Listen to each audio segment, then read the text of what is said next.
तो दोस्तों यहाँ तक हमने देखा, आगे हम देखेंगे।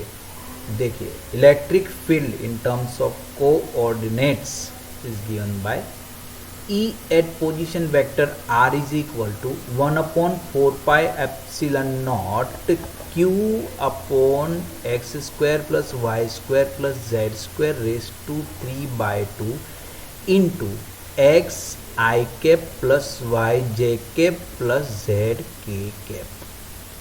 अब ये कैसे हुआ? तो हमने पिछली वाली स्लाइड में E की फॉर्मूला क्या लिखी? हमने E की फॉर्मूला लिखी E at vector r is equal to 1 upon 4 pi epsilon naught q upon r square into vector r। ये फॉर्मूला हम यहाँ पर एक बार फिर से लिख देते हैं कि हमने क्या फॉर्मूला लिखी। f is equal to vector E is equal to 1 upon 4 pi epsilon naught 4 pi epsilon naught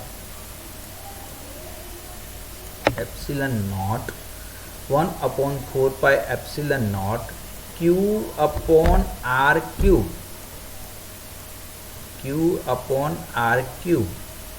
into vector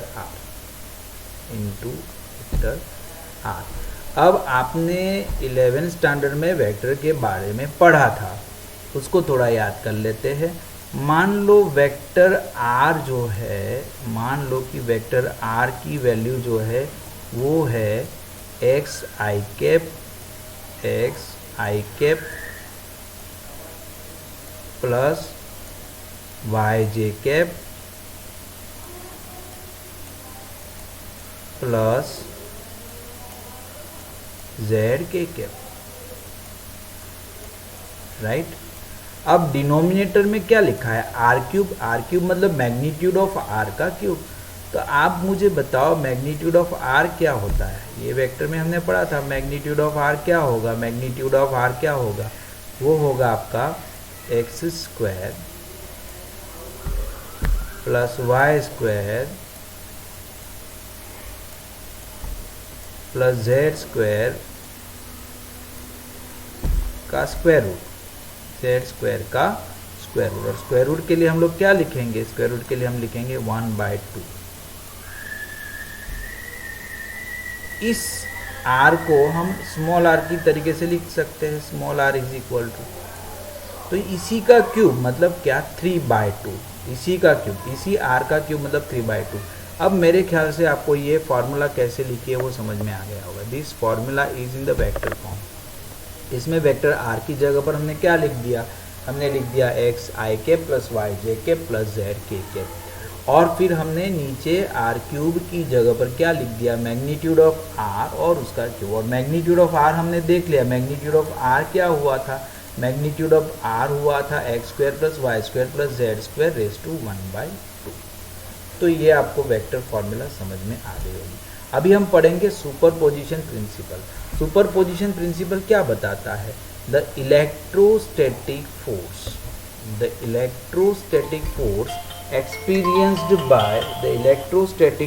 experienced by a charge due to other charges।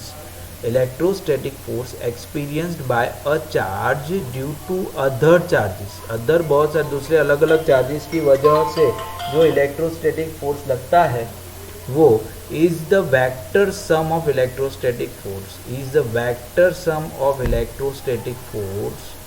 Due to these other charges as if they are existing individually। मतलब मान लो कि हम लोगों को ढूंढना है कि ये फर्स्ट चार्ज पे, ये जो फर्स्ट चार्ज है फिगर में Q1, इसके ऊपर बाकी के जो चार्ज है ये है Q2, ये है Q3, ये है Q4 और ये है Q5।